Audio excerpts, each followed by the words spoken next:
I believe if my lawyer were here, he would ask me to, because the case has been referred to the prosecutor. Special prosecutor? The special prosecutor. Yeah, but I mean, we just want to know, did it come to your attention? No, of course. We dealt with the, with the whole, okay, there is a smart borrowing debt management behind the scheme, okay, which is not being discussed. Of course, I understand why. It's to do with peacekeeping funds. Ghana had been doing peacekeeping since time immemorial, Congo, right? And we are known, maybe besides Pakistan and Canada, to be one of the top peacekeeping.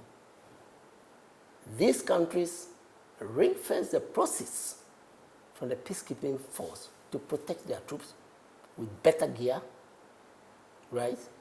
And also to be able to discharge their duties responsibly. So the context is this. We didn't even have aircrafts. They were old ones.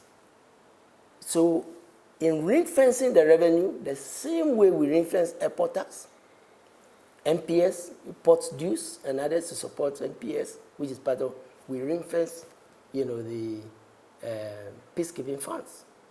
And realize that immediately you ring-fence, that you see, like ESLA and others, the power, of those funds. So we did a spreadsheet in 3 parts. The amount that will go to peacekeeping, priority, operations. Operations, okay. The amount that will go for overheads, both in Accra and the various stations.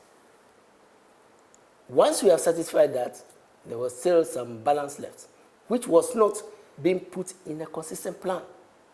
It was spent annually.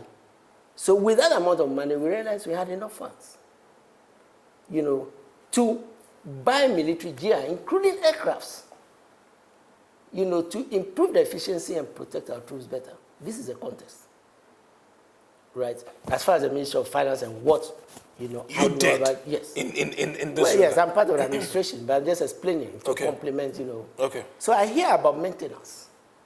What happened to the structure? Because remember I said that we catered for operations.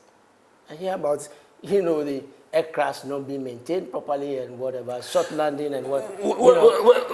That is not even the issue. The issue is... No, it's a major issue. The Minister for Defense mentioned it. Yeah, we'll go to that separately. But remember that we do the financing, which we take to Finance Committee of Parliament for the borrowing, because I was just explaining, ESLA, how the flows come in and you can borrow against it, like Terminal 3 and all that. So this was something that we had done, right? But when it comes to the physical aspect, right, of the contract, then it's a sector ministry. Okay, so... Because we don't have military tacticians and whatever. Okay, so when it came to a contract to be able to acquire the aircraft... As with all contracts, whether roads, whether military gear, whether defense, whether works and housing, you always prepare according to the rules.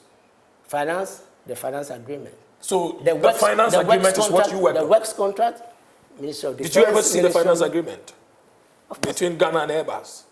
No, we didn't do the finance agreement with Airbus. Okay. The finance agreement was with the banks that provided the borrowing. The banks that are supposed to provide the borrowing. Airbus was providing the aircraft. It's just like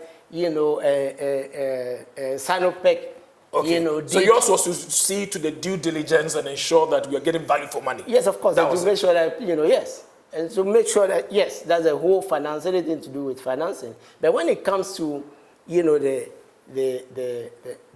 acquisition of the aircrafts and whatever, it's just like a bridge contract. It's just a road contract. It's just like, the expertise lies in the sector ministries. So if you ask me, in general, this is what I can say, but I don't have enough information to go into the specifics. That one I'm not going to, because I have not been given anything, and I'm sure, as I said, I've dealt enough with these cases to know that you don't shoot your mouth when you don't have all the facts.